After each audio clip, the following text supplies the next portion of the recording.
Assalamu alaikum and a very good afternoon. Welcome, a very warm welcome to everyone.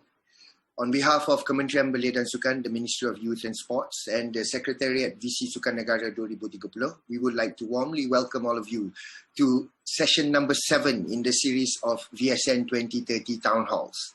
The session has been an ongoing effort by KBS and the VSN Secretariat in realizing the dream of the blueprint for VC Sukan Negara 2030. And today's session is a continuation from the first session covering the topic of technology and innovation in sports.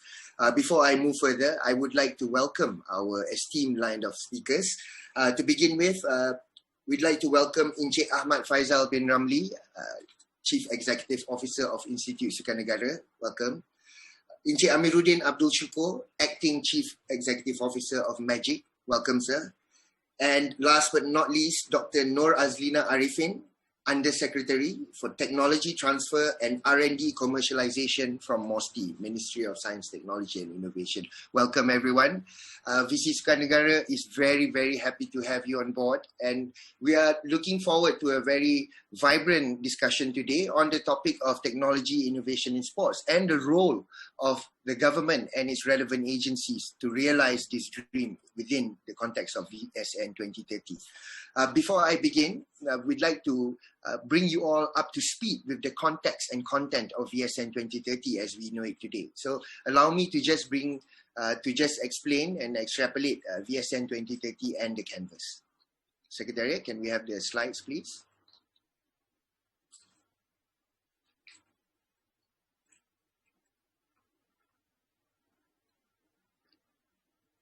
Welcome to VC Sukan Negara 2030. Next.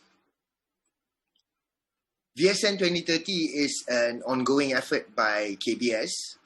We are in the midst of developing a national sports vision blueprint 2030 that will drive the nation's sporting future for the next 10 years through the empowerment of industry-related policies for us to together develop a vibrant sports industry that is comprehensive, integrated, and collective. Next. The rationale behind VSN 2030 are various. Amongst them are our intent of positioning Malaysia as a leader in the global sporting landscape that will be reinforced by a sustainable sports industry. Secondly, we are committed to the aspirations and principles of the Shared Prosperity Vision 2030 or Wawasan Kemakmuran Bersama. We are committed also to advancing the Agenda 2030 under United Nations Sustainable Developmental Goals, UN SDG. Number 4, to leverage on the rapidly evolving application of technology in the ever-changing digital world. And number 5, to maintain a healthy focus towards not just the traditional sports, but also emerging new sports. Next. So what is VC Sukan Negara 2030? It is a sports development plan that will cover a period of 10 years in line with the vision of Shared Prosperity Vision. It is the development of a collective, inclusive and comprehensive national sports development plan with the concept of from the community to the community. We aim of making Malaysia a sporting nation with a mission to cultivate sports as a catalyst to improve socio-economy and the quality of life. And finally, we seek to produce a document that will outline key thrusts, new focuses and high impact approaches in empowering the national sports development agenda with a clear outcome and action plan. Next. There are 6 major pillars and focus areas that we base on the VC Sukan Negara 2030 on. To begin with is sporting culture, where we seek to promote sports culture as a lifestyle for all Malaysians and enhance the sports ecosystem to be more inclusive and community friendly. Number 2 is sports excellence, to establish a high-performance sports ecosystem that is active and nurtures champions on the global stage. Number 3, talent development, to identify, nurture and empower future talents through structured and comprehensive national talent development model that will be driven by innovative scientific applications. Number 4, to create a sporting hub, positioning Malaysia as the preferred destination for world-class sports services, facilities, coaching and other professional sports services, not just the infrastructure, but the people around the industry. Number 5 is the sports industry empowerment, where we seek to empower progressive and high value added sporting industry that will significantly contribute to the national economy. And number 6 is professionalism in sports, where we want to enhance professionalism within the ecosystem by focusing on high integrity and effective governance. Next.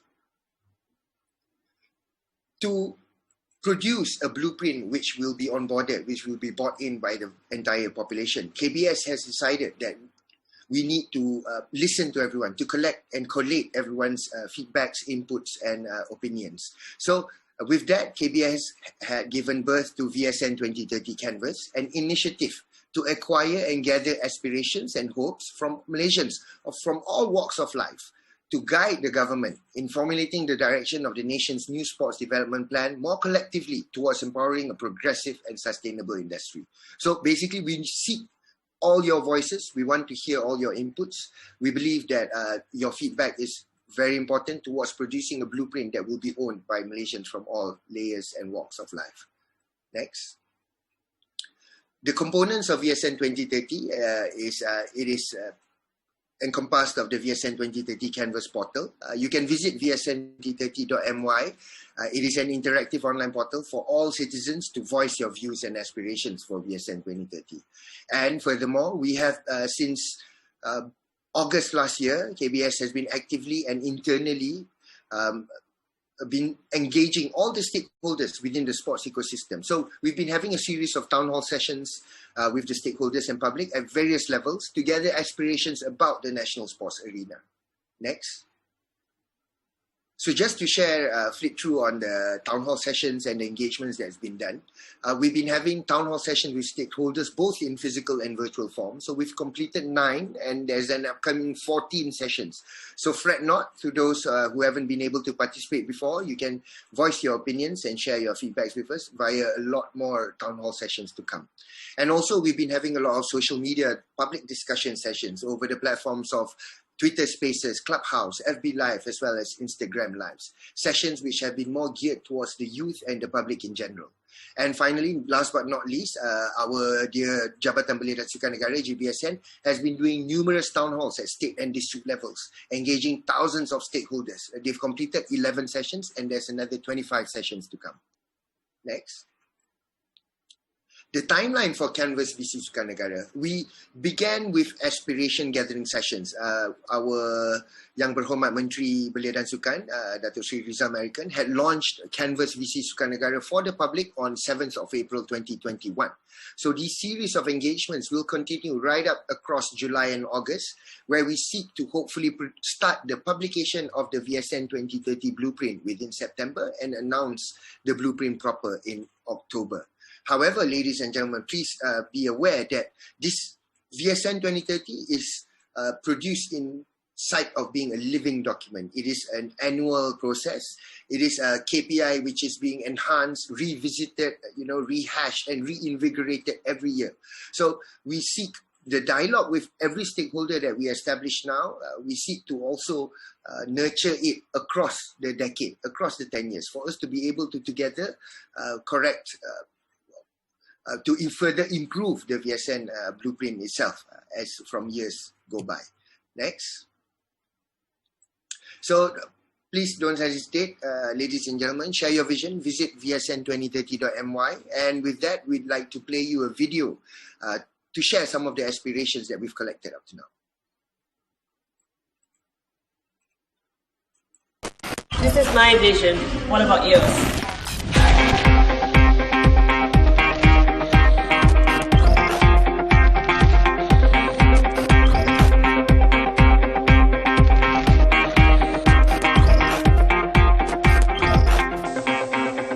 Bagi saya, kita perlu ada visi untuk menjadikan atlet-atlet kita bertaraf antarabangsa.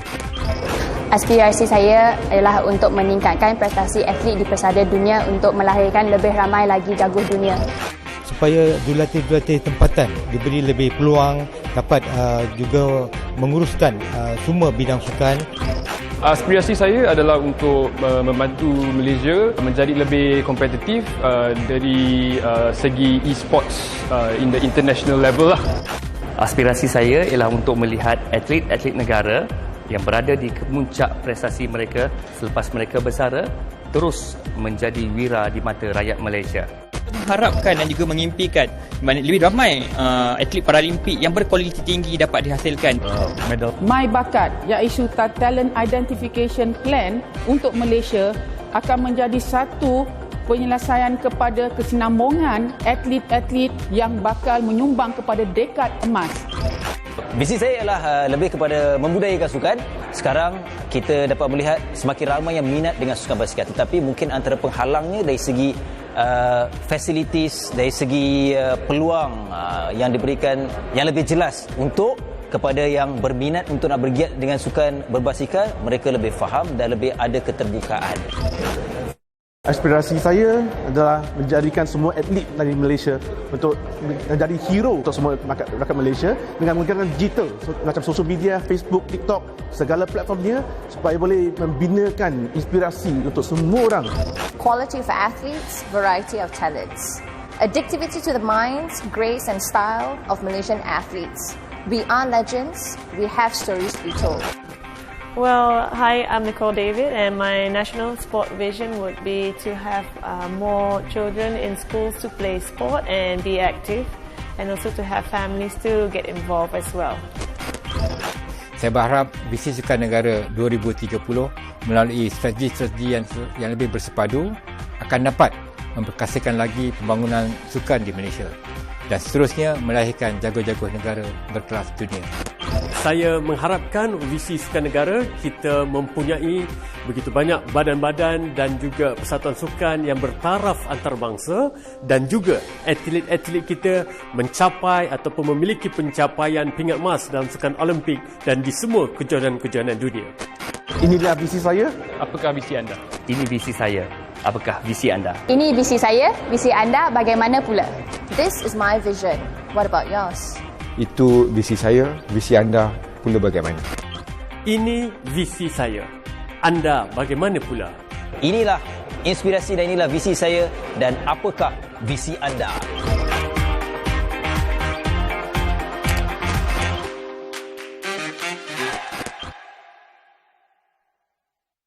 Terima kasih kepada pihak sekretariat atas video tu. Walaupun saya dah tengok video tu more than 15 times, tapi terasa terbakar semangat dengan lagi-lagi dengan kehadiran kontinjen kita di Tokyo sekarang ni, flying our flag for Tokyo Olympics.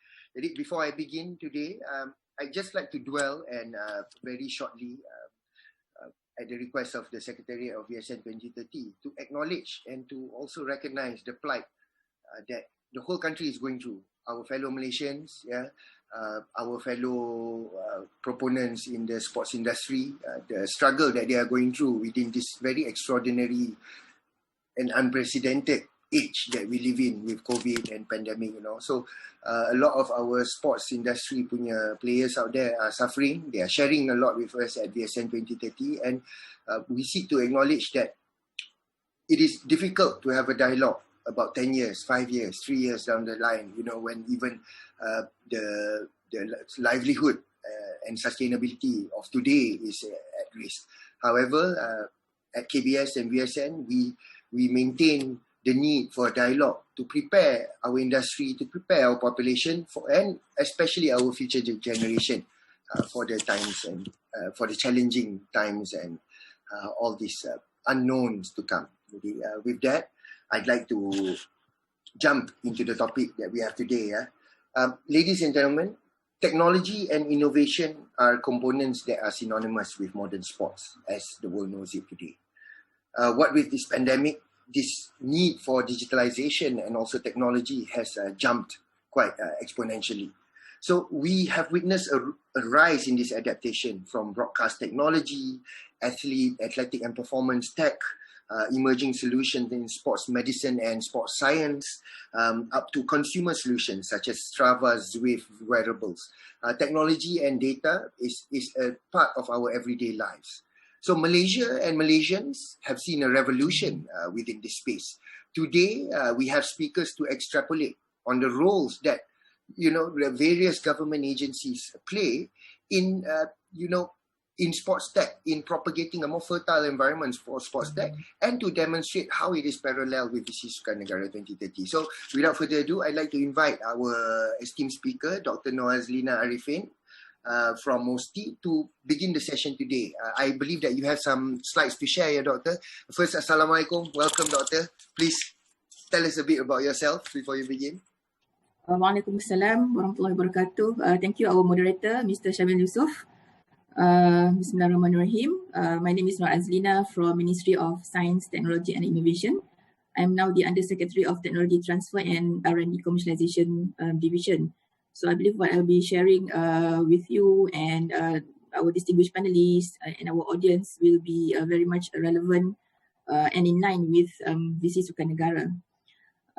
So thank you to the Secretariat of Visi Sukanegara 2030, Ministry of Youth and Sports for inviting MOSTI to be part of today's town hall session, emphasizing on technology and innovation in sports. I believe we agree based on what we have watched in the video and based on the explanation given by Mr. Syamil Yusof, that we agree for a collective, inclusive and comprehensive development of our national sports in line with the shared prosperity vision. And of course, there will also be strategies, action plans, actors or stakeholders to execute the plan with monitoring mechanism put in place. Nonetheless, in moving towards us becoming a sporting nation, we need to know what we really want so that we can intensify our sports civilizing programs towards a sporting nation, so that we can also grab every opportunity, be it for the athletes, the industry, the academia, the government, or the society at large via the use of science, technology, innovation, and economy. And of course, Mr. Syamil has rightly mentioned that technology plays an important role, especially in improving our quality of life and also our economic growth. And of course, the unprecedented COVID-19 pandemic has also changed the way we live, where it requires not only the government, but also the people, the businesses, the sportsmen, to change our way we live, to adapt to the technology and digitalization, and also to facilitate the new norms. And sports as well continue to keep speed with disruptive megatrends, particularly the demand for enhanced user experience and personalized content by embracing change and pioneering new tools that hammer back at the boundaries of possibility. Next screen, please. Ladies and gentlemen, I'll be sharing on three main topics, namely on MOSTI's primary functions, as you can see there on the screen, as well as initiatives under MOSTI that we in MOSTI believe can play a key role in the development, not only in the development, but also in the advancement of our national sports, plus recommendations that may not be something new, but worth reviving with a different ball game altogether. Okay, next. So this is my first sharing on our MOSTI's primary functions. Next slide, please. Next. Our functions are to promote in understanding, awareness, and appreciation of SNT, to promote research and development in science, technology, innovation, and economy, and provide efficient technical and management support services. This is just the background information for those of you who are not familiar with MOSTI. And we also have funding. We have R&D in our various agencies. We also have technology transfer. We have enculturation of SDI through various divisions, agencies, government-linked companies. We also have companies limited by guarantee to cater to all, from grassroots innovators to public and private entities, as well as the society. And apart from the recently launched National SDI Policy 2021 to 2030, MOSTI is also working on several technology-related policies and roadmaps. And these include policies and roadmaps on electrical and electronics technology development, vaccine development, blockchain, hydrogen economy, nanotechnology, AI, robotics, advanced materials, commercialization, innovation, and economy. And I must say that even in the present initiatives, there are facilities and R&D outcome that can be leveraged upon by our sports stakeholders for advancing our sports, which I will share later. So as you can see there on the screen, under SDI services, we have Department of Chemistry, we have Agency Nuclear of Malaysia, we also have Malaysia Space Agency. Of course, when people listen to nuclear, they will think that nuclear is dangerous, but no, it's not. Nuclear can also be used for civil application, which I can share, which I will share later. Okay, next. Ladies and gentlemen, I mentioned earlier on the National Policy on Science, Technology and Innovation. which is actually in line with the Shared Prosperity Vision 2030 and has been endorsed by the National Science Council in 2020, chaired by the Prime Minister. And this policy has also formed the basis of our 12th Malaysia Plan at the national level. Therefore, strategies and action plans for the document on visi Sukarnegara, I believe, will be in tandem with our National Science, Technology and Innovation Policy. And I applaud everyone here for being part of this journey towards contributing ideas and views for the development of our national sports to ensure that it is sustainable forever, inshallah. Okay? Through National Science, Technology and Innovation Policy under Trust 2, there is this technology development through research, development, commercialization and innovation, in which there is also a strategy to encourage efforts and cooperation among ministries to address national and global challenges, especially issues and challenges that impact the well-being of the people. This is where everyone can work together to achieve the same goal, our vision for our national sports. And in addition, I would also like to share a decision made by the National Science Council in 2017, in which a mandate has been given to Institute Sukarnegara, so Tuan Ahmad Faedzal, the CEO, is here, to transform Institute Sukarnegara as a center of excellence in sports, technology, research and development. And the National Science Council, among others, agreed that Institute Sukarnegara is, as an agency under Ministry of Youth and Sports, is recognized as a center of excellence in sports, technology, research and development, and also as a leader and coordinator of sports technology and R&D through strategic collaborations with government agencies, research institutions, and also industry. Okay, and of course, our vision is to become a high-tech nation by 2030 and transforming the country from being technology users to technology developers and creators. Okay, next screen, please. And of course, distinguished panelists, ladies and gentlemen, there are many focus areas in sports. We have various areas to cover in sports, and we also need to know which areas that we would like to focus on in terms of technology and innovation, because we know that we have limited resources and we need to optimize. Yeah? And the National Science Council, in fact, in 2020 has also deliberated on the, we call this as 10 by 10, Science, Technology, Innovation and Economics Framework, which integrates 10 technological drivers on top of the screen there that you can see, and 10 socio-economic drivers at the bottom there to raise our dynamic capability of the Malaysian economy for Malaysia to be adaptive and innovative with innovative capabilities. And of course, if we look at down there, the socio-economic drivers are such as smart technology and systems, water and food, medical and healthcare, combined with science and technology drivers, including advanced material, sensor and bioscience technologies are related to sports. And this sound framework provides a systematic approach to transform Malaysia into a knowledge-intensive economy, generate shared economic prosperity across the diverse ecosystems in the country, manage public health pandemics and economic volatilities, and be globally competitive by 2030. And certainly the socio-economic and science and technology drivers contribute directly and indirectly to the development of our sports industry. Next. Ladies and gentlemen, through the 10 by 10 STIE framework, 30 niche areas, 30 niche areas have been identified through series of stakeholders engagement by MOSTI through our Academy of Sciences Malaysia to ensure that they are aligned to the national aspirations, and that R&D funding disbursement in MOSTI at present is also using this as reference. We can also observe that many niche areas listed here can be beneficial in the advancement of our sports, for instance, in digital areas. I believe many of you here are very familiar with electronic sport, which is slowly becoming a household name with various e-sport events happening around the world. And of course, the movement is usually attracting investors and a great audience in the Western countries. And the world is moving to a point whereby we will have the virtual world integrated into traditional sports and have new innovative sporting activities emerging.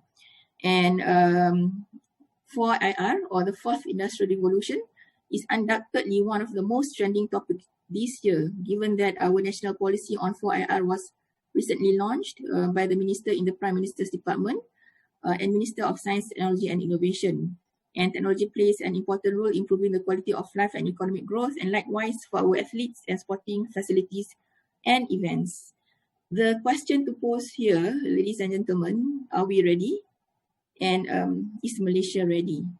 Okay, so next slide, please.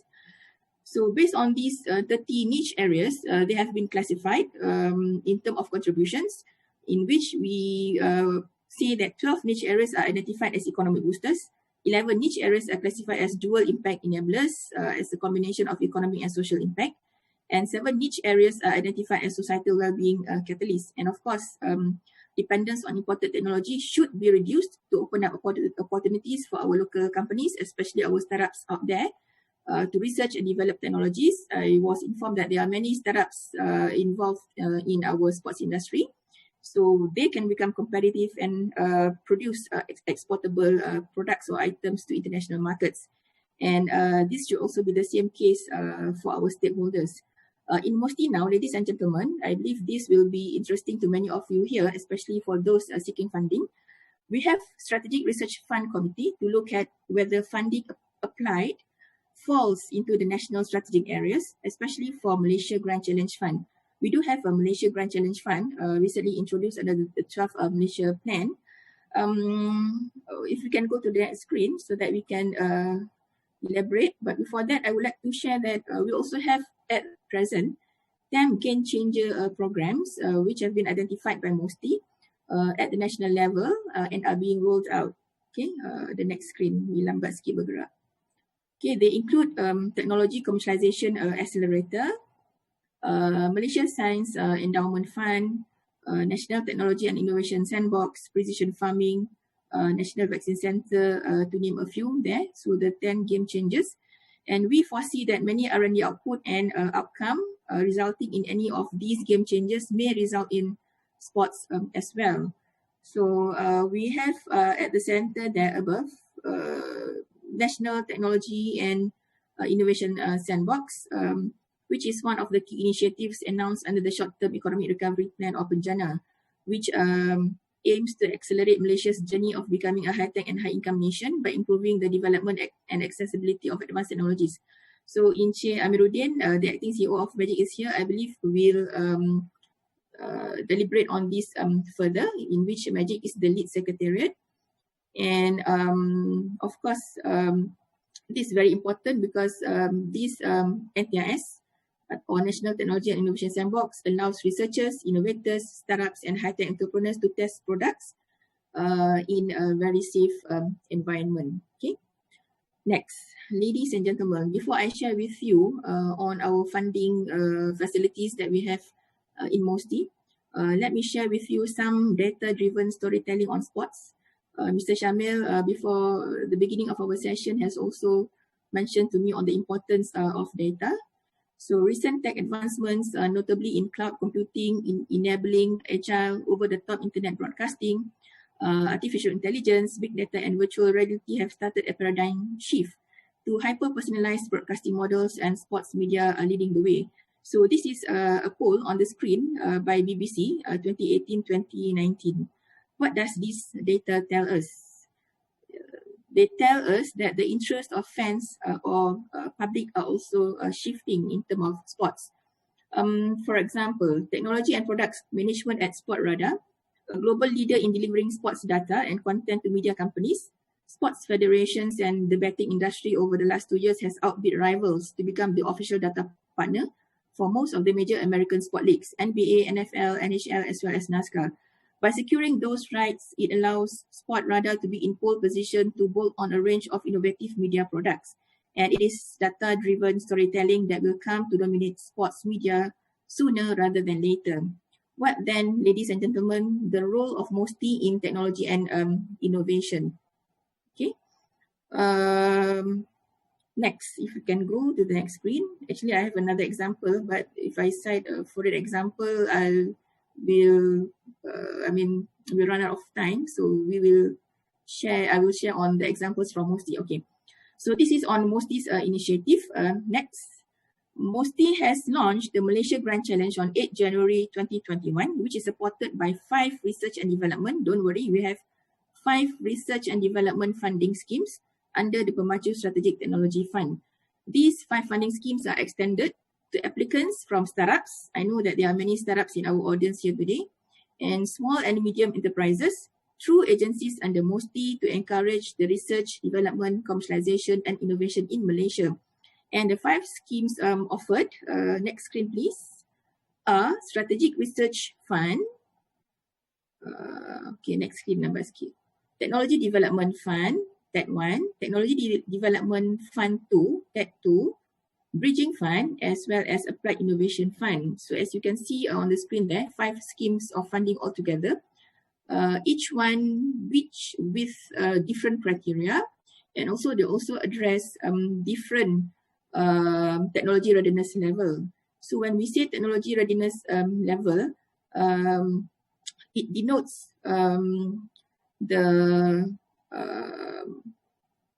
what do you call it? A method, yeah, a method for estimating the maturity of technologies, whether the technologies are already ready to be into the market.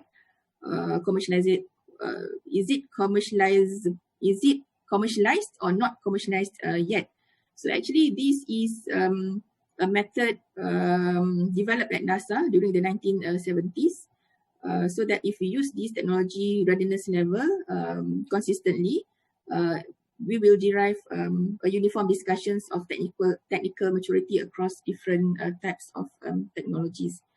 And for this Malaysia Grand Challenge, unfortunately, it is already closed now for application, but the rest of the fund can be applied for. So the objectives of all these fundings is for us to achieve the target of 3.5% gross domestic expenditure for research and development by 2030, and also to support the efforts of the High Tech Nation Council in formulating the current and future direction of the country's development. Okay.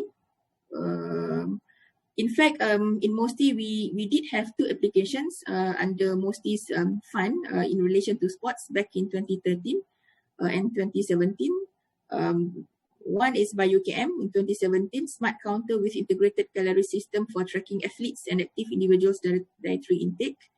And the second one is on Proxy Mobility Management for IP-based wireless sensor networks for sports. So probably later on, ISN can also check on these particular R&D products. Okay. Next. Okay, let us move on to Malaysia Commercialisation Year, or MCY. MCY is the main initiatives under MOSTI on commercialization of R&Ds funded by the government to boost innovation and commercialization activities in all sectors and at all walks of life in Malaysia. So from 2016 to 2020, 386 products or technologies have been commercialized. They are all the product of R&Ds funded by the government, with a commercialization value of RM402.5 million, surpassing the target of 360 R&D products or technologies commercialized, which was mentioned in the 2016 budget speech. So we know that commercialization activities are very important, especially contributing towards our economic growth. And Mr. Shamil mentioned to me earlier that this issue on commercialization has been discussed in the Technology and Innovation Part 1.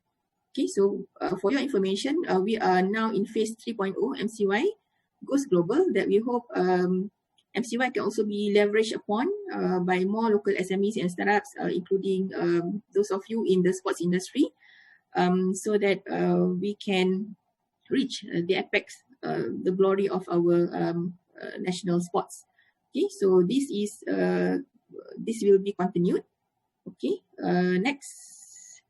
Ladies and gentlemen, when we talk about high performance athletes, when we talk about having sports hub in Malaysia as a world hub at the global level, when we talk about talent development via the use of technology and innovation, to have a more structured and comprehensive based on STIE application, There are many types of technologies for us to bank on, even in nuclear technology, which I mentioned earlier. And nuclear technology has good beneficial civil application. So I am now going to share with you few examples from our agencies under MOSTI that can be leveraged upon by our sports industry or sports stakeholders. And it is also worth to mention that we also have dual technology, which is a technology that can be used either by military and also by civilians. So few of the examples can be used by both military and civil. For example, in this case here, this is a biocomposite material used in floating jetties for military use, applicable for tourism, fishery, and we believe that it is also suitable for water sports platform. So this material is highly resistant to weather condition and has also been used in pepper farms in Sarawak. So kalau kita tengok ladang black pepper, white pepper dekat Sarawak tu, dia ada kayu pancang tu. So the kayu pancang also using the same material, so very highly resistant to the weather. And this technology can be applicable in sports technology as well. Tuan Ahmad Faedzal, the Director General of Malaysia Nuclear Agency, mentioned that their team members are interested to produce lightweight paddle for canoe out of the same biocomposite material, and they would be glad to speak to ISN if they can work on this. And they're open to have further discussion with KBS and also the stakeholders. Okay? And of course, when Mr. Shamil mentioned earlier that the pandemic outbreak has affected many of us here, we also need to be open on having low touch, high technology in sports industry as to reduce spread of COVID-19 from person to person or from surface to person. Low touch, high technology is the talk of the global world now to reduce spread of COVID-19 virus. If you just plug in low touch, high technology, you can Google, there will be many types of materials coming out, and many countries in the world are now embarking into this low touch, high technology. And in fact, this is a new initiative under Working Group 9, Science, Technology and Innovation, chaired by Minister of Science, Technology and Innovation, which reports to National Pandemic Committee chaired by Senior Minister of Defence. So this is something that was to be looked into by our sports industry as well. Okay, next. So what is the second example of technology that we have here, which can be applied in both military as well as civilian and our athletes? The second one is on nanotechnology in textile industry. Yes, nanotechnology is being deployed in textile industry, and this technology penetration is embraced majorly on two grounds by our military because of health insights of individual soldiers and the overall battlefield insights. And likewise, these nano-based textiles and composites for sporting attires and equipment are also good to be worn by our athletes. The R&D can also be collaborated among all related parties in the future for other initiatives. And of course, other related industries can also use this type of technology as well. Okay, next. So what do we have next is an example from our Malaysian Space Agency. So the technology, space technology can also be used to assist our sports industry. How? Next screen, please. So we have remote sensing technology. So when we say that we would like to have our sports to be inclusive, to be able to be enjoyed by every walks of life in Malaysia, we can use remote sensing technology, which has the potential for mapping and monitoring of facilities and suitable areas for sports. As we can see here, apart from being used by the military, the same remote sensing technology is also being used to detect fish site identification system. So this is something for us to learn as well, because I believe this is also something new for many of you here, in which when the fishermen use this particular system, they can go to the site quickly, reduce their fuel consumption, increase their fish catch, and also the system is accurate for 3 days. Even if I look at the system today, if I go to that fishing site 3 days later on, I will still catch a lot of fish. Okay. All right. Next, ladies and gentlemen. So those are some of the examples that I can cite in this short sharing session.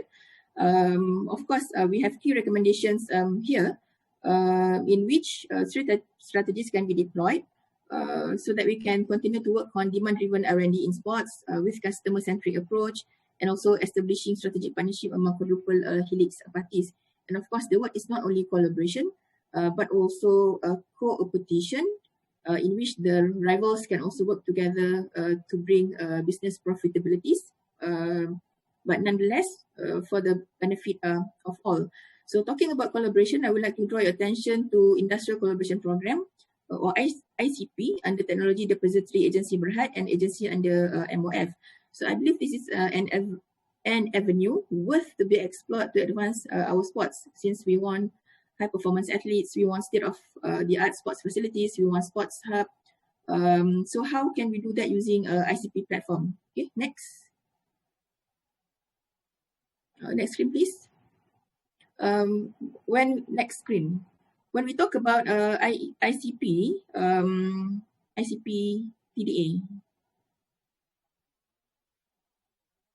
ICP is also known as offset and counter trade. And before the birth of an agency under MOF, the name is TDA, Technology Depository Agency. ICP was managed by MITE.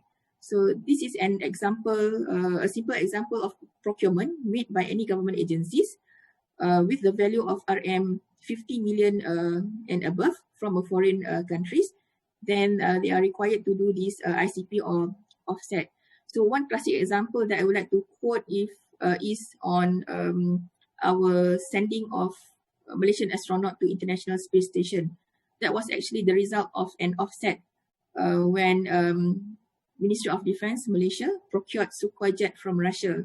So in return, with the same value amount, without us having to fork out any single cent, so they provide us with an ICP or offset by sending Datuk Sri Sheikh Muzaffar Shukor to the International Space Station. So this is something that can be leveraged upon by our sports industry. We don't need, it doesn't take KBS to make the procurement for KBS to be the recipient of the offset. It can also be the case like MOSTI and MINDEF, because MINDEF bought the Sukhoi jet, but the beneficiary of this ICP was MOSTI back then. Okay. Next. So this is just to show you how the way ICP works, because there is a diagram here in the next screen.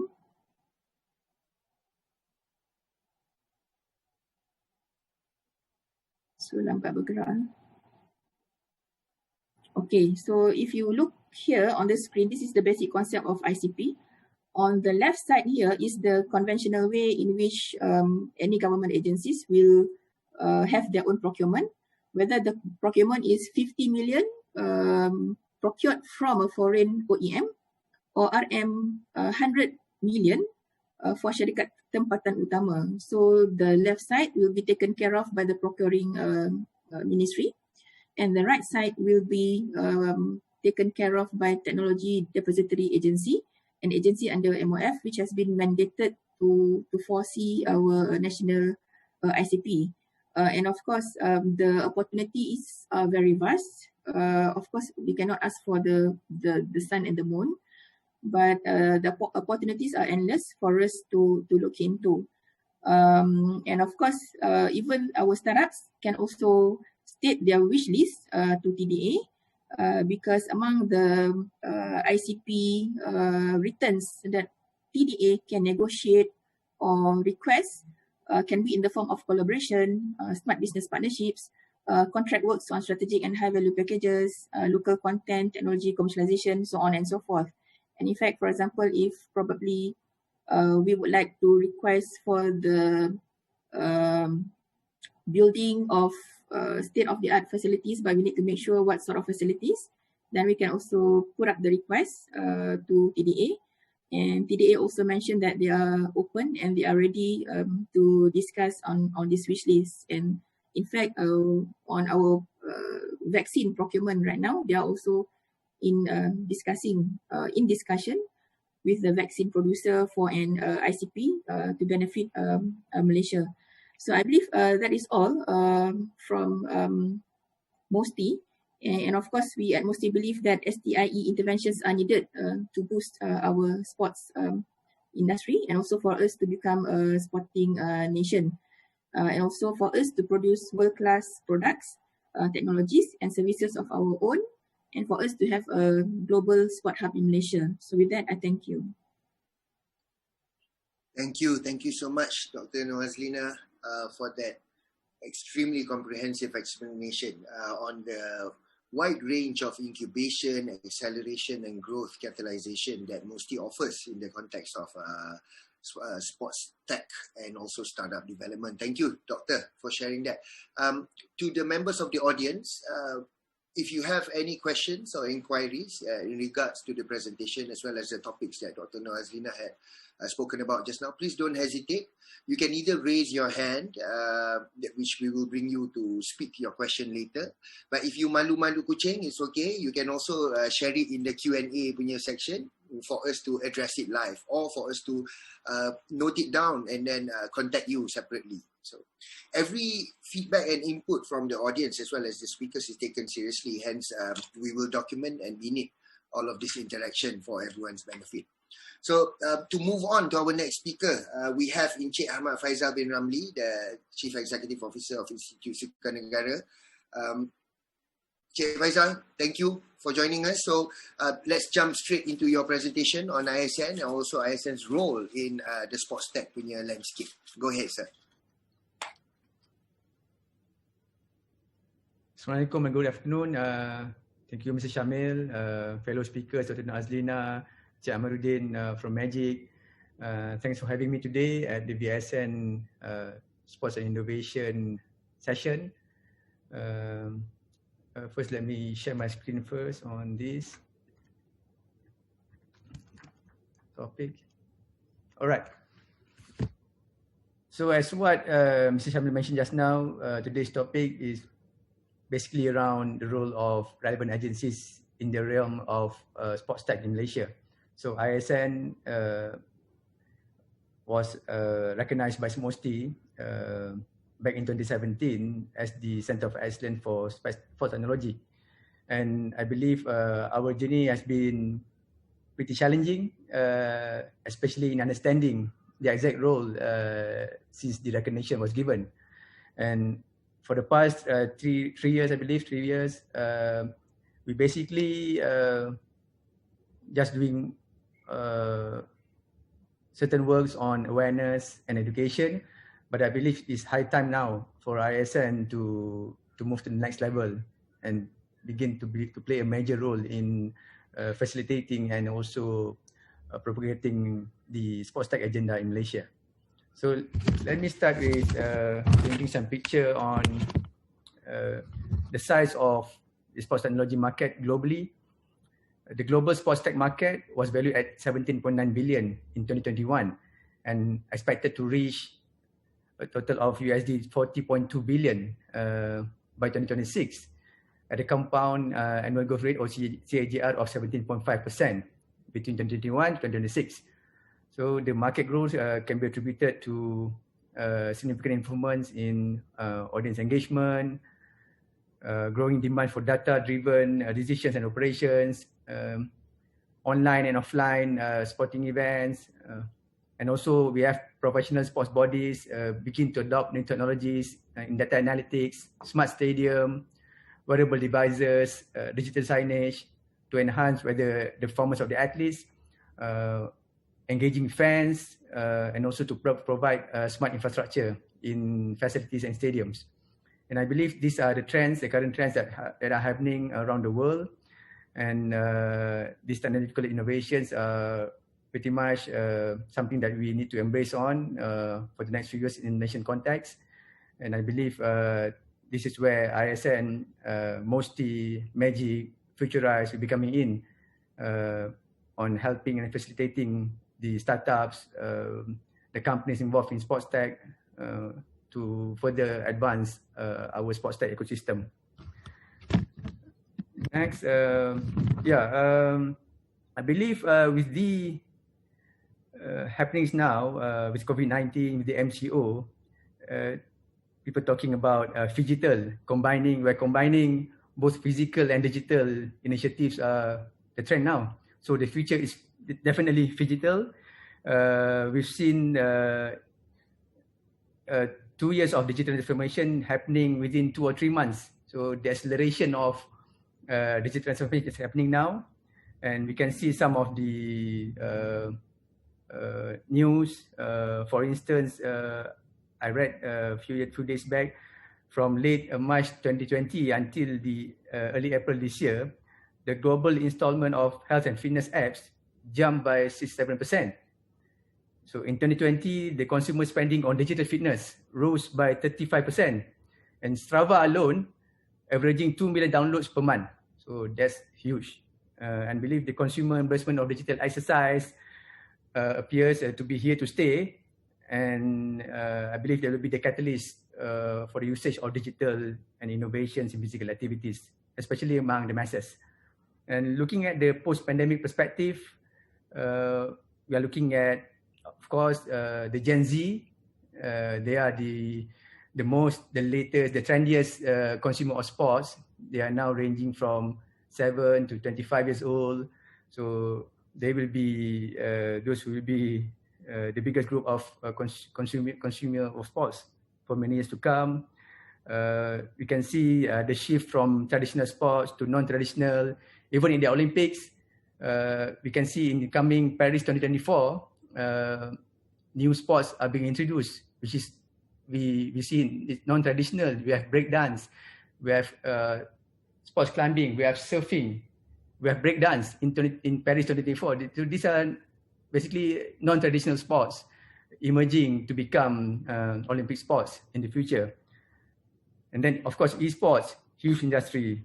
The use of AI, VR, AR, sensor, data analytics in scouting and recruitment of players, in training and performance analysis, player health, and then, of course, in broadcasting and athlete performance also, looking at the performance solution.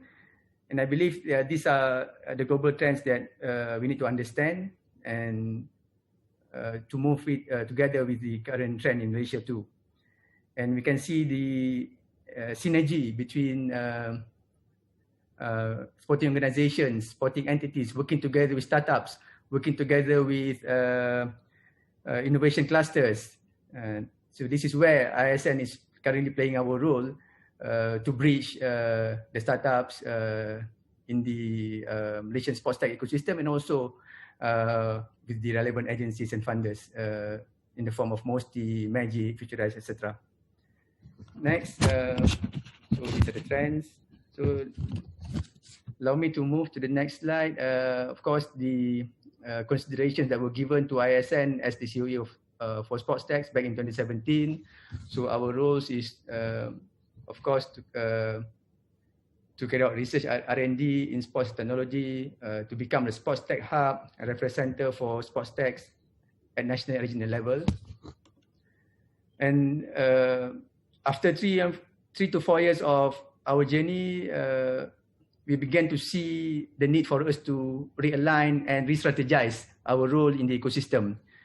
As I mentioned before, the first 3 years, it was basically more to education, awareness, which is, frankly, it's not sufficient. And myself as a CEO, don't see that it's not being the main role of ISN. We should be doing better things and facilitating the industry. So we have come out with the main initiatives under the COE, which will be launched this year. We're going to come up with a new branding for the COE and also with these 4 initiatives. So the first one is sports tech R&D program. I mean, this is could be in-house and also externally. Number 2 is to establish a sports technology accelerator lab, which I will explain further. And then commercialization of sports tech R&D, and also sports product quality enhancement program with listing products and partners, which I will explain later. Next item. Okay, for initiative 1, the sports tech R&D program basically is an in-house initiative by ISN. So we have been developing numerous R&D projects for many years, and the usage of this technology basically is for athletes under the national program. For instance, we developed technical analysis software for squash. We developed a mid-thigh pull system to test the strength of the thigh of an athlete. So these are among the products that we have been developing in-house. So we will continue to do this. In fact, we have also written and applied to MOSTI for some of the R&D fund for our in-house products. And I believe it's on its way now. And then apart from the R&D, in-house R&D, we also collaborate with some entities outside ISN. Of course, for our track cycling project, we collaborate with Total Sim Limited, which have vast experience in the R&D of track cycling. So we are now waiting for it to perform during the Olympics in early August. And we are very excited to see what is going to be the outcome of the R&D project, and also the objective of this program. Is it going to be achieved or not? Next is development of mobile multiple camera system for archery. So it is a collaborative project between ISN and Malaysia Pahang. It's a system developed for sports performers and analysts to customize training regime for the archery athletes. And also, this is new, development and validation of IoT-based in-sole monitoring system for soccer player. So it is this technology can measure real-time foot pressure distribution by using sensor-based insoles, and also the monitoring and measurement can be done in real time via multiple devices. And then this is new, Sports Tech Accelerator Lab. It's a program designed with complete modules to assist innovation and technology startups, companies focusing in sports. We had a meeting with the CEO of TPM a fortnight ago on the idea of establishing an incubator station in TPM with access to laboratories in TPM and ISN, as well as testing site around KL Sports City. So it's going to be a collaborative partnership between ISN, TPM, Magic, and Futurize. So we are really excited to oversee this project for the next few years, and we appreciate the assistance from and advice from MOSTI from time to time on this. Initiative 3 is the commercialization of sports tech R&D. We do realize that R&D alone is not sufficient. The products that have big potential for commercialization should go towards achieving that commercialization objective. And we are currently working closely with Worksbyte Limited to create a commercialization plan for the WXR Vortec.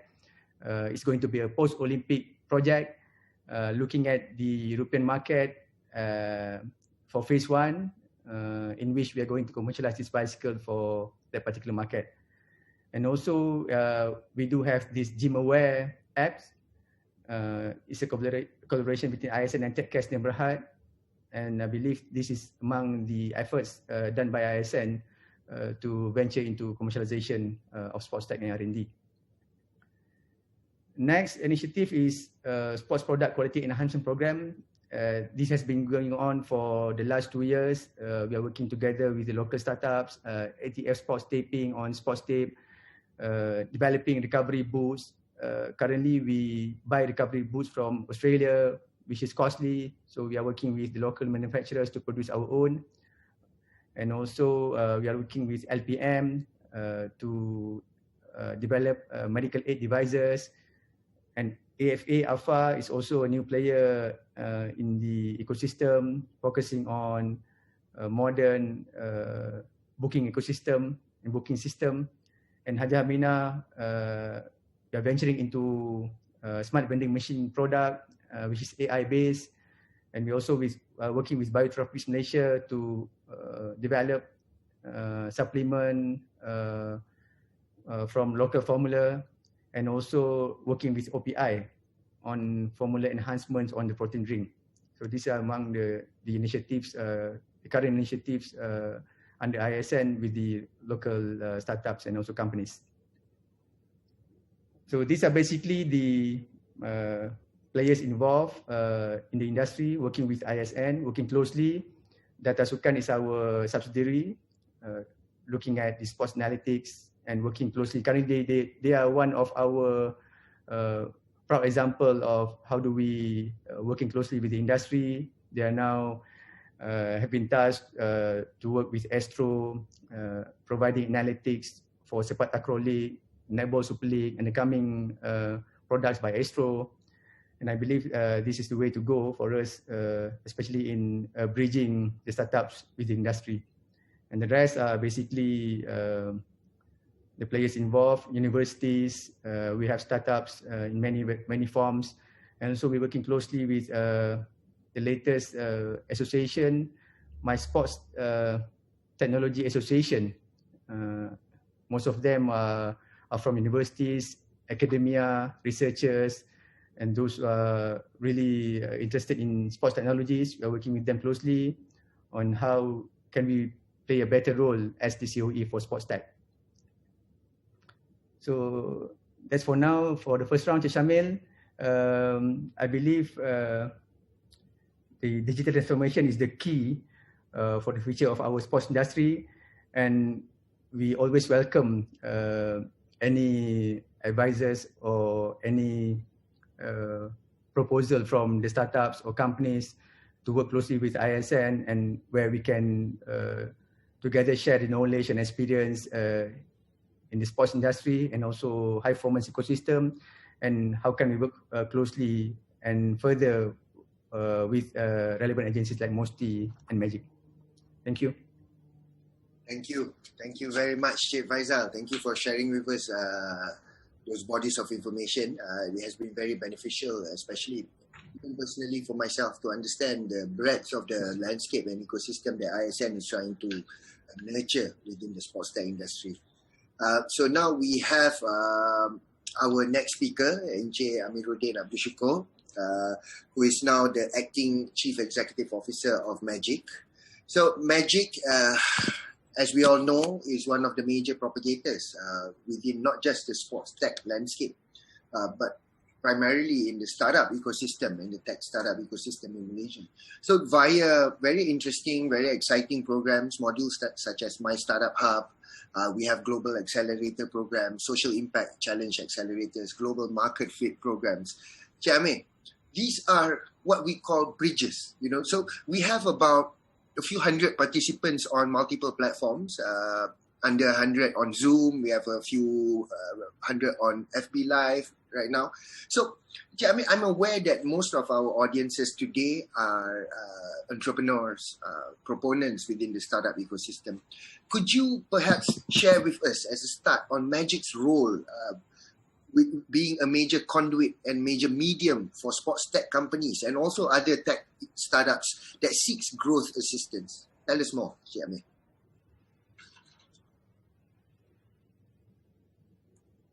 Okay, Assalamualaikum and very good afternoon, everyone. Thank you, Cik Shamil, my esteemed panel speakers, Dr. Azlina, Cik Ahmad Faedzal. Thank you for inviting me to this session. It is an honor, actually, to be part of this VSN2030 Town Hall session for today. And I think Cik Shamil has actually provide a bit of introduction on what Magic actually does, but to the benefit of other listeners, other participants in this forum, just a short brief on what Magic does. So Magic actually is a government agency under the purview of MOSTI. that actually focusing in startups and also social innovations, and activities specifically in capacity building and ecosystem development for our startup and social innovation in Malaysia. So we are focusing on how we can actually assist startup and social innovators play their role in contributing to the economy of Malaysia, as well as we will also provide assistance for those that are ready to go on board beyond Malaysia's market. This is where, like what Shamil mentioned just now, we have My Startup Hub as well as global market fit programs, which aim to bring our local startups that are ready to go on board beyond Malaysia market, and we will actually facilitate the expansions there. So that is a bit of introduction on what Medic does, and we are actually more appealing in terms of our capacity building programs like global accelerator programs. We have boot camps, hackathons, and also University Startup Challenge, where we sought innovators from universities to actually provide ideas, and during that programs, they can actually validate their ideas with our mentors, with our experts in-house that we actually provide in these programs, so that after completing the programs, these university students will have a spin-off of being startups and also innovators after they have graduated from the university. So this is also the aim of the nation to help create 5,000 new startups by 2025. So we want more actually SMEs, or we want those tertiary students to be involved in this startup ecosystem in moving forward. And in terms of our contributions towards the technology and innovation, especially in contributing to VC Sukan Negara 2030, in facilitating sport tech to be R&D in sport tech to be commercialized, we have launched National Technology Innovation Sandbox, which was mentioned by Dr. Azlina before. This is where NTIS is become a platform for commercialization of R&D output for local researchers, and also innovators, and where intervention or facilitation is actually provided by MOSTI and its agencies under MOSTI, as well as other ministries involved in this NTIS, to smoothen the R&D output commercialization journey of our innovators, of our researchers. So we want to help our researchers, our innovators to commercialize their findings through the sandbox that actually we provide. And this is where if there's a need to relax certain rules and regulation for the innovation to take place, for the technology to be played in the economy, this is where intervention from all agencies and ministries involved are needed, and we will actually help facilitate those activities in the National Technology Innovation Sandbox. And as for now, we have about 2,000 over interest in NTIS, where about 1,900 has already submitted their draft application, and we have processed thus far about 400 plus application through NTIS. And NTIS has actually already funded through the program. We have actually committed to fund almost 40 billion innovative solutions to be into the sandbox. And perhaps once after they have completed their sandbox journey, their solutions can be actually applied in the industry and to contribute to the economy at large at the end of the day. So as regards to sports tax. Even before NTIS, Magic has already received applications from sports enthusiasts, with very creative, innovative solutions.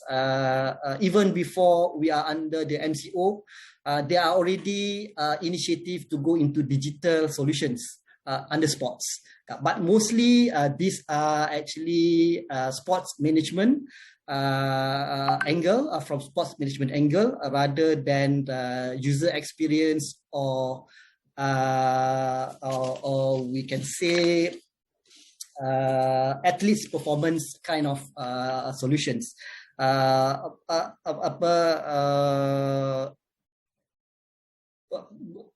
Solutions such as the booking of sports arena, doing putting some technology or analytics into the stadiums and whatnot. These are actually solutions that have come in earlier, and we are actually assisting them in their journey to become startups. And we have actually assist a few to go abroad, via our global accelerator programs. And also with regards to ISN, like what Cik Faedzal mentioned just now, ISN has also a few initiatives that has actually being partnered by ISN, that has actually gone through also the NTIS sandbox. And we are happy to actually receive more applications, more sport tech innovators to be in the sandbox to help them actually going for their commercialization journey. And just backtrack a bit on the NTIS. As for everyone's information, NTIS has actually provided about 100 million of government funding. And as I mentioned, about 40 million has already been actually committed. And we only have about 60 million left. And with the regulatory support, discussion with relevant government agencies and authorities to unlock certain environments of self-testing is also being our intervention provided in this NTIS. And for those that require live test sites, IP audit and validation for market readiness, technical readiness level, we accept a technical readiness level of 6 to be in the sandbox. This is because the objective of sandbox itself is commercializations. So only those that have actually reached TRL, technology readiness level of 6, where their products or their prototype are ready to be tested in a real environment, in actual environment, not in the labs or not still in the beta atau alpha kind of status, but to be tested in a real environment. The only thing is that we provide the parameters for the testing site, so that any testing that being roped into the parameters, if let's say there's a need for relaxation in terms of regulations, this is where the authorities together with NTIS Secretariat will actually facilitate in terms of the relaxation of the rules for that solutions actually to be tested in that sandbox environment. And also by focusing on commercialization and market readiness, the NTIS provides a new and valuable resource that is distinctly different from earlier stage incubators and accelerators. And as you know, Malaysia has actually a lot of other agencies that are also doing incubations and acceleration activities. But this is what actually a bit different from what others are offering. And NTIS provides the tools, resources, and vision to get more products and services off the drawing board and onto the arena. This is what I mentioned as actually putting it into the live environment. And for startups, Magic is actually committed to enabling startups focusing the sports industry to thrive through its various capacity building programs. This is where, if let's say you have ideas, those that are actually enthusiasts, sports enthusiasts, you have ideas, you think you have great ideas to disrupt the sports industry, you can actually validate your ideas through our capacity building programs. We have actually from ideation program up until the growth programs. This is where if your solutions are actually ready to be marketed, the growth program is suitable for you. And we will actually provide all the necessary tools for you to equip your startups, your team, actually to be ready for the market that you want to enter. Okay. So last but not least, on this topic, Cik Syamil, Magic provides a variety of programs and support for startups to grow talent. Like I mentioned just now, not only actually helping the co-founders, but if you have actually teams that need to be actually groomed, need to be actually equipped with certain knowledge, technology knowledge, we have actually programs that actually cater to that. To beef up, to make sure that your team is ready and in line with the co-founders in terms of their startup journey. And create and nurture sustainable initiatives and accelerate growth at the end of the day. That's our aim when we do those activities involving startups, especially those that are involved in sports technology. Over to you, Cik Syamil. Thank you so much, Cik Amir, for giving us a deep insight on the role that Magic is playing. And it is very heartening to know that as an entrepreneur, ex-entrepreneur myself, and someone within the startup ecosystem, to see Magic's wide spectrum of roles within capacity creation and also enablement programs, Cik Amir. I also want to highlight a bit, Magic has impacted individuals, to my reference is 116,110 individuals impacted already by Magic programs. 447 social enterprises, 1,807 startups with about 19 billion ringgit of value created. That's massive in terms of early efforts by an agency such as Magic. So my question to you is a combination, Cik Amir. Sorry, kena nak combine dengan It's okay. From Mr. Jagjit Singh to Encik Amiruddin. Selamat petang. Is Techlympics under Magic? If yes, when will it be held? Terima kasih. Thank you, Cik Jagjit, for your question about Techlympics. So perhaps before I ask my question, Cik Amir want to address this question dulu. Okay, thank you, Cik Jajik. Technically, Techlympic is under MOSTI. The owner of Techlympic is here, Dr. Azlina. But it's okay. Magic has actually been trusted to be the implementer atau to be the agency that execute the Techlympics. We have been trusted such by MOSTI. Thank you, MOSTI, for the trust on us. Yes, it's going to be launched soon, and we have actually started the process of structuring the Techlympics program, and we anticipate actually to launch Techlympics somewhere in perhaps September. And it will be a nationwide enrollment of Techlympics 2021. For clearing that up. Cik Jagjit, I hope Cik Amir has answered your query and clarified. I'm sure you can find further information from the MOSTI website on Techlympics and the current iteration. So, which comes to our question, Cik Amir. There have been 3 members of the audience who's messaged me privately. I pun tak tahu kenapa dia malu nak tanya kat section. However, the questions share the same spirit, Cik Amir. In terms of as walking in the shoes of a young entrepreneur or even an old or mid-level entrepreneur, what would be the journey that could go through, that they will go through with Magic? What could be your sharing of experience on apa journey of engagement right up to what Magic can do for these entrepreneurs in this room, these few hundred people ni? Itu the biggest question from them, Cik Amir. Okay, thank you very much. And as you know, just to actually touch a bit on what Cik Syamil mentioned just now, our stakeholders, our participants are not just only youth and just not only those people from the city.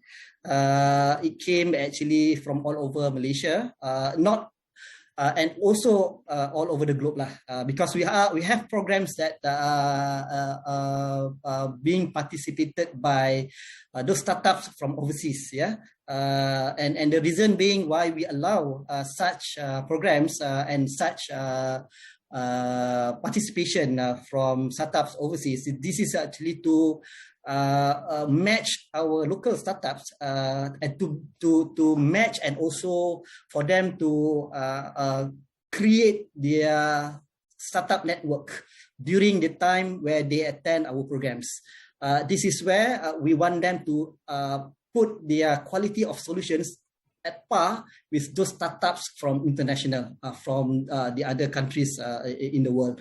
And so that when we produce our startups are actually, it's a world standard startups lah. Yeah, that's the intention. And also because of that, we have programs that actually, like I mentioned earlier, we have programs that actually can bring them to the global market. And because of that, because we have actually presence in the global market through our partnership, we also have to actually accept the startup from overseas to come over to Malaysia as the counter activities of our partners in overseas. Yeah. So to go back to your question just now, what will be their journey when they go through Magic's programs? As I mentioned, we have capacity building and we have actually ecosystem development. Why these two are actually important? Because when you build the ecosystem, because we do it concurrently. When you have the ecosystem, but you don't have the talent actually to support the ecosystem, then there's something that will actually damage the ecosystem that you have built. You will later relying on talents from not from Malaysia, from overseas and whatnot. So why there's a need of us to do capacity building as well as the ecosystem development together, because we need to ensure there's a balance in terms of the ecosystem that we are building and the talents that actually we are supporting the ecosystem that we build. Yeah, so we want the ecosystem to accept the talents that are ready for their industry, for their market, and we want talent actually to look forward to the industry that they want to go also by actually building and creating the ecosystem that they want. Okay. So when you come to Magic, sebenarnya there are a few programs. They are actually programs from initial startups programs. They are actually programs for those that are already having MVPs, minimum viable products, and this is where they are at the intermediate level. And we have programs for those that are actually at growth stage, and we have programs that those that are already mature.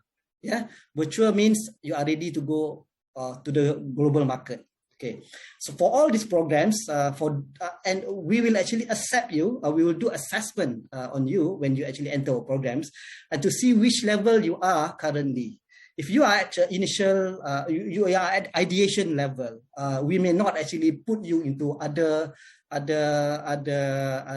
programs that are actually meant for other levels. Yeah, because then you will lost in transit, and actually you will lose interest if you are actually big enrolled into those programs. So you will go into the ideation programs. This is where we provide ideation validation. Yeah, we do one of our programs is grill or chill. This is where for those that have ideas, you share your ideas with a group of grillers who are actually experts industry experts who are actually technologists in the area that you are in, and you will share your idea with them. And this is where they will actually grill you. Okay, until you pass the grill, the griller's questions, you should be going back to your drawing board, actually revise, improvise your idea. Okay, but only after you have passed the griller's questions, you are actually given flying colors. During that stage, you can go into the initial stage where you may actually start to form a company, startups, or you may start actually forming a team. In a startup journey, a team is very important, because you can have co-founders, but if your team is not supporting of the founders, somehow or other you will end up only two people actually running the show, and you will be exhausted along the way. So you need a team actually when to go into the startup journey. Yeah. So when you actually at the initial stage, you can actually start forming a company. You can start actually building up a team for you to actually develop the solutions that you have actually believed, that you think this is something that market needed. This is something that innovative and disruptive in nature. Because by nature, startups is doing something, always have the thought of actually problem solving. Yeah, problem solving. So you are actually, that's the difference between startups and SMEs, and or micro SMEs. Micro SMEs existence perhaps mainly for survival. Startups is actually mainly to solve actually issues, to solve problems in the economy, in the market that actually, and the community that they are actually playing.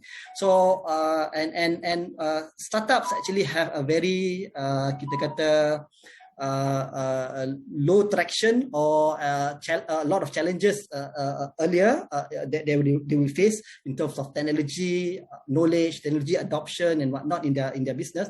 But once they have actually passed through the MVPs, minimal viable products punya stage, and where their products, their solutions actually being tested, actually proven, this is where their growth stage actually will go tremendously. They will actually record 300%, 500%, 1,000%, 3,000% growth to the extent they can actually experience that. And that is what we want to see in startup. But those are actually rose or kita kata cerita-cerita yang enak didengar. Okay, but we have actually also startup that along the way fail. Along the way, then only they realize their products are innovative, but not really actually wanted by the market. Not really solve the problems comprehensively. So they fail. This is where actually we allow also through our programs, we want our startups actually to fail. We want them to fail because at the end of the day, we want them to succeed. Don't get me wrong on this. At the end of the day, we want our startup to succeed. But along the way, before they can actually succeed, they have to experience some pivot in strategies, pivot in business model. Sometimes they have to face failures. Yeah, they have to actually go back to the drawing board. They have to actually build up a new strategy, or even build up a new team, for the matter. So we want them to experience that because that actually, for every failure that they face, there's always a lesson, and we want them to actually learn from their lesson, improvise, bounce back, and you bounce back stronger. This is where our programs are there actually to support you during the initial stage. So once you have actually passed the initial stage, you have failed many times, you have bounced back, you have very solid business model, you are going into a growth stage. This is where there are actually programs that we outline to assist them to grow, actually, to record the growth path that they want. Okay, thus they are actually go-to-market strategy programs. They are actually market expansion programs for them. And this is where our global accelerator programs actually take into place. Like our accelerators, our global accelerator programs take into place. During the initial part just now, where I mentioned, they are actually boot camps, they are actually hackathons, and they are actually pre-accelerators that programs that we are putting in. So for growth, they are global accelerator programs that can assist you, or any other programs alike that can assist you in terms of your to improvise, to beef up your strategy for growth. Yeah, to go to market, to go to the right market with the right strategy and right time. Okay, so these are actually programs that we have actually put in. So once actually you have passed through the growth stage, and you are ready to go for expansion beyond Malaysian market, this is our mature programs, our mature stage programs are in place to actually assist you in getting the right networks overseas, the right market overseas, validate your solutions at the market that you want to go through our partners programs, through our actually programs that we built together with our partners for this. This is where our global market fit programs, our global market fit programs actually come into play. So just to share a bit on our global market fit programs, for this year we have actually identified 4 countries actually for us to bring our startups abroad. They are actually China, Indonesia, and also US market. There's one I can't recall. There are 4 actually markets that we are actually bringing our startups to. So and for those actually who thinks that they are ready for global market, they want to go for bigger market share in this industry overseas, do join our global market fit programs, and the nearest one is China, going to be launched in August. The one that we have launched last month is the one going to Indonesia. So if you go into our Instagram, Facebook and whatnot, we have actually advertised for those who wants to go to the China market. This is the time for you to participate in global market fit programs going to China. Thank you, Cik. Thank you, Cik Amir. I hope to all the entrepreneurs, to all everyone within the industry landscape, in the attendees list, I just like to mention a few. We have young entrepreneurs like Cik Izzat Nasruddin from Go Strong Academy, who is a social innovator within the area of sports tech and education. Yeah. Then we have Cik Mutiara from Chalo FC, who are very much champions and voices within the sports community, who ask people to embrace inclusivity, progression, and also these are voices which we need to nurture within the industry. So guys, please don't hesitate to approach Magic. Yeah, Magic has something for everyone, and that much we can surmise from Cik Amir punya explanation. Thank you very much, Cik Amir. So before I come to the ending of our session today, which I will ask our speakers the last question. Yeah, I'd just like to address some of the questions within the Q&A section. Yeah, so daripada Cik Tajul Afiq bin Tajul Arus, hi all, would like to know more on the design development on WXR Vortex. So I assume this question is for Cik Faedzal. Cik Faedzal. The WXR Vortex is a bicycle being used by Dato' Azizul Hasni Awang, our very own pocket rocket at the Tokyo Olympics, as well as all the major tournaments that he's joined before. So WXR is a bike where ISN is instrumental, as shown, demonstrated by Cik Faedzal just now, in developing. So the question is, how have the collabs been done between ISN and MOSTI itself, and can you reveal the data analysis itself, especially the performance aerodynamics aspects, the learnings that ISN had garnered from this, Cik Faedzal? And finally, this technology and innovation might also give opportunity for us for data analytics and design development in the national sports industry for future sports events. Do comment, Cik Faedzal. Thanks, Shamil. I have repeated this many times that our collaboration and our involvement in the WXR Vortex project is a game changer itself for Malaysian sports, because for the very first time ever in our sports tech ecosystem, we were given opportunity by the government with some investment, about 13 million by the government, to manage and handle this project with collaboration with the experts, because our partner Total Sim Limited has been in the game for the past 3 Olympics, 2008, 2012, 2016, and then only after Rio 2016 that we managed to get our hands with Total Sim, and since then we have been closely working together. We have 2 of our staff being attached to the projects to seek transfer of knowledge and understanding of the technology. And I believe it's a steep learning curve for us too, because we have never been exposed to that before.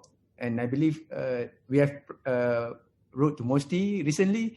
I believe that Azlina, I'm not sure whether you have the letter or not, but we have written to YBKJ to continue to support this project for the next Olympic cycle. Because it's the game now. If you read on the news, I believe there are more than 10 countries that are currently involved in this game, and Malaysia is one of it. And we are, I believe, one of the countries that using the current F1 technology in Silverstone. So I believe this is a game changer again on how do we bring our sports tech to the next level. And it's a very well documented project, and I believe it's applicable for other sports as well. Apart from cycling, we have been talking to our sailing association and also swimming association, looking at the application of the knowledge and know-how about what we learned from this project.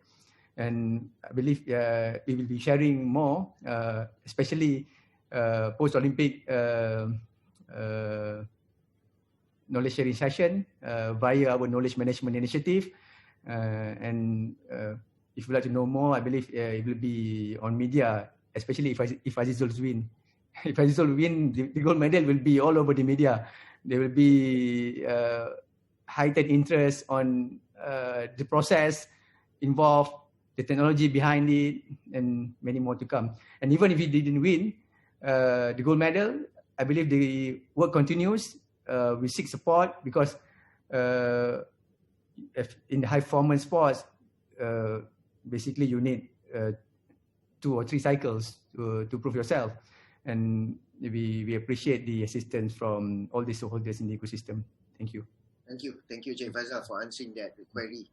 Just like to point out that rightly so, the ISN, everyone's involvement in the development of the bicycle and also within the training of Dato' Azizul Hasni himself, everyone within the podium programs and beyond, we would like to commend all of them. And I think all our support in spirit is out to them to, inshallah, bring home a gold medal in cycling.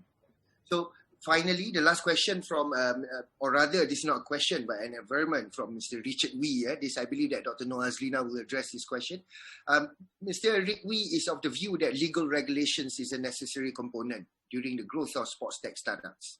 So he speaks from experience with fintech and cryptocurrency startups. So Dr. Noor Azlina, Cik Richard, they surmise that perhaps MOSTI, Magic, and of course ISN can adopt the checklist, including adaptation of legal regulations when developing these sport tech startups and their journey. Thank you, Mr. Rick Wee. Doctor? Thank you, Cik Shamil. Thank you, Mr. Richard Wee. I totally agree with you on this regulation. In fact, under NTIS, National Technology and Innovation Sandbox, apart from providing funding to accelerate commercialization, we do have this regulatory sandbox, which falls under the purview of Futurize, also part and parcel of the NTIS Secretariat led by Magic. So I believe what you are recommending is something which is workable between all the related parties, inshallah. Thank you. Inshallah. Thank you. Thank you so much, Doctor. And with that, ladies and gentlemen, we have come, it's 4:41 now, we have come to the final section of our town hall today. The final question that I'd like to ask is a common question for all 3 speakers. You have about 3 to 5 minutes to define your answer. So it is a question where Visi Sukan Negara, as we know, it aims to be inclusive and progressive. It aims to be the true north for the purpose of the industry as well as athletes, and most importantly, the children within our future generation. So, personally, to begin with, I begin with Encik Amir. How do we ensure that it is a lasting legacy of progress, inclusion, and of maturity for all Malaysians, from the context of tech innovation and also the context of your personal view, Encik Amir? What anecdote would you like to leave us with today? Okay, thank you, Cik Shamil. I think I would like to actually use the auto sports analogy for this. If you look at the auto sports, this is where the sports platform is being used by corporates actually to test their technologies on high performance, high endurance sports. Whatever technologies that they build, they believe for sustainability purpose, if let's say their technology can withstand the sports endurance, that technology can also stand when they enroll it for commercialization and for the use of the mass later. Okay, so that's how actually they to see sustainability in sports. We always see at the end of the day, if this actually can be used, used for sportsmen.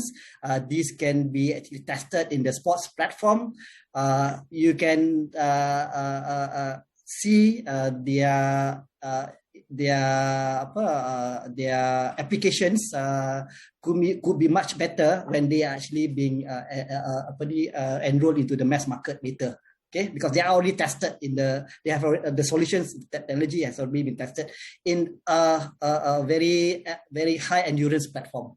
Yeah, so that is on sustainability. But I also would like to actually advise those that are interested to be involved in the sports technology kind of business as a startup, look into the three areas, athletes performance areas, how athlete performance can be improvised via the technology or solutions that you are providing.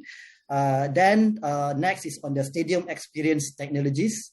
Because you are inviting the mass, you are inviting the sports enthusiasts to have actually a better experience when they actually enter the stadium, and with that experience, you will actually encourage more people and more investment to be actually in the sports industry. So last but not least is on the fan engagement and management, because at the end of the day, sports, you need supporters. Kalau tak, it will be a short scenery things lah, kind of things lah, because there's no supporters when you actually show the events and whatnot. So you need fans, and hence, if you can provide solution, can manage fan engagement and management activities in disruptive manner,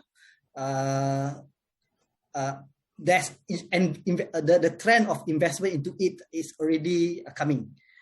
So look at these three areas that I mentioned if you are to go into this sports technology area. Thank you. Thank you, Encik Amir, for sharing your aspirations and your vision. Next, we'd like to have Dr. Azlina to perhaps, before you leave us, share a little bit of your thoughts on how do we move forward and what we can all do together to propagate a better environment for sports tech. Thank you, Mr. Shamil. I believe we have talked about technologies, we have talked about R&Ds, about commercialization. I would like to touch upon human factor.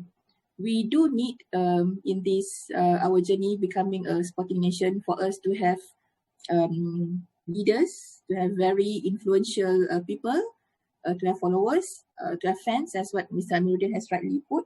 And we need to put our belief and trust towards one another. We need to break the silo and work together.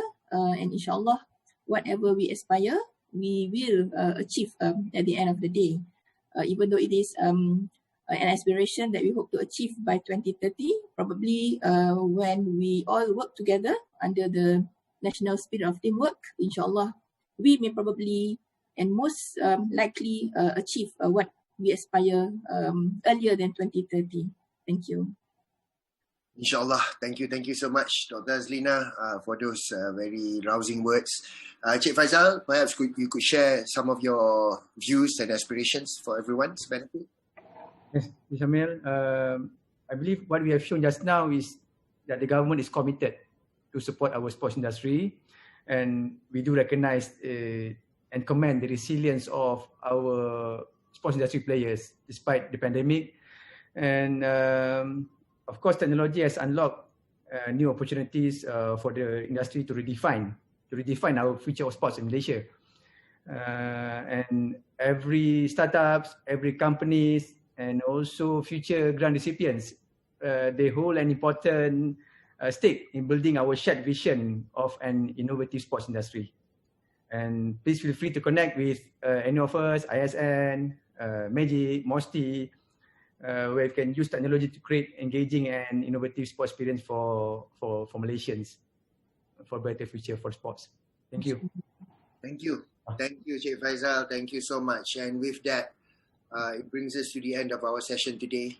Again, from Kementerian Belia dan Sukan, from the Secretariat of VC Sukan Negara 2030, we would like to extend our warm wishes and gratitude to each and every one of you for your continued support, continued attention, and also contributions to VC Sukan Negara and to the industry in general.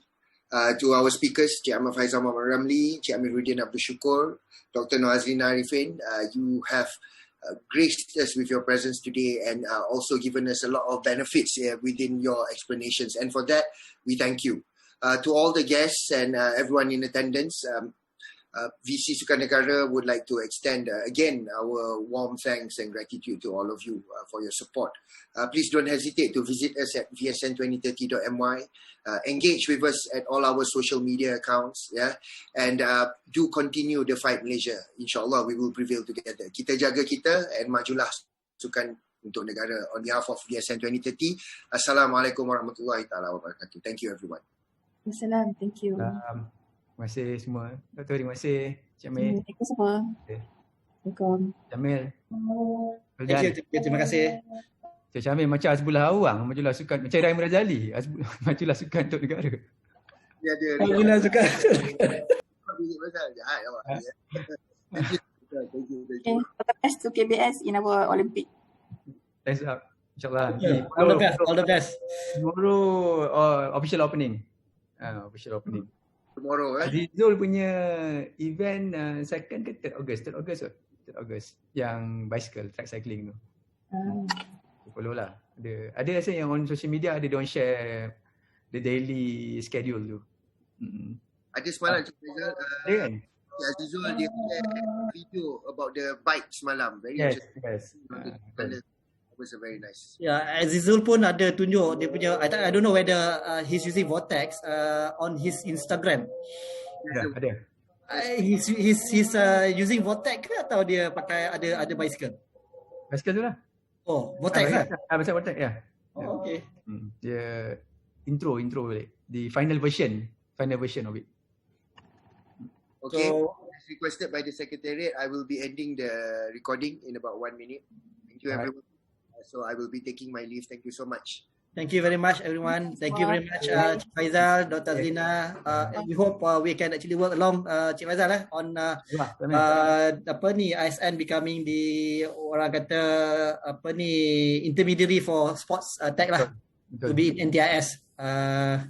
Kita nak launch balik ni, nak relaunch balik. Biar semua relaunch and also publicize balik. Okay, cool. Right. Okay. Thank you very much.